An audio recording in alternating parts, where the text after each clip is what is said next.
આ वीडियो जो आ कोई न्याय नहीं, आ अत्याचार है। गांव पंचायत में जो भी बालक बालिका भागकर शादी करने उसके परिवार पर निम्न बिंदु पर प्रतिबंध लगाया जाएगा।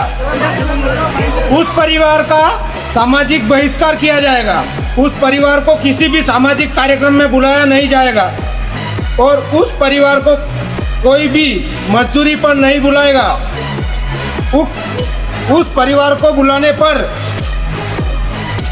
पर भी अगर कोई बुलाएगा तो उस पर भी सामूहिक प्रतिबंध दिया जाएगा। लव मैरिज करने वाले बालक बालिकाओं का परिवार बहिष्कार किया जाएगा।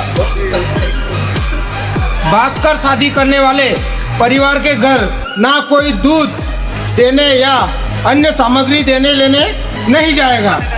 पंचायत में बैठेला लोग जયારે आखा गामनी वच्चे उभा रहीने एक निर्दोष परिवारनो हक छीनवानी વાત કરે છે ત્યારે માનવતા શરમાઈ જાય છે અને આ દેશ બંધારણથી ચાલે છે, કોઈના માનસવી ફતવાઓથી નહીં।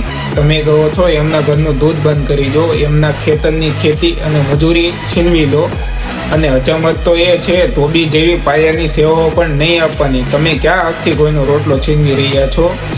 એ શું એ મા બાપે ભાગી જવાની સલાહ આપી હતી? એ મા બાપ તો પોતે આઘાતમાં છે અને તમે એને જીવતે જીત મારી રહ્યા છો। છોકરા છોકરી ભૂલ કરે તો એમને દંડ આપો, પણ જે વૃદ્ધ માતા પિતાએ આખું જીવન સમાજની મર્યાદામાં કાઢ્યું એમનું દૂધ અને અનાજ બંધ કરીને તમે કેવો ધર્મ નિભાવી રહ્યા છો?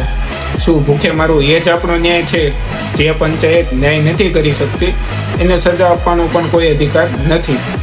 આ વિડીયો આખા ભારતમાં શેર કરો જેથી આવા પંચાયતના ફતવાઓ બહાર પાડતા લોકો ડરે અને આજે આ પરિવાર છે, કાલે તમારો બી વારો હોઈ શકે। અને હું સમાજને વિનંતી કરું છું કે નિર્દોષ પરિવારનો સાથ આપો, એમનો રોટલો ના છીનો અને માનવતા જ સૌથી મોટો ધર્મ છે।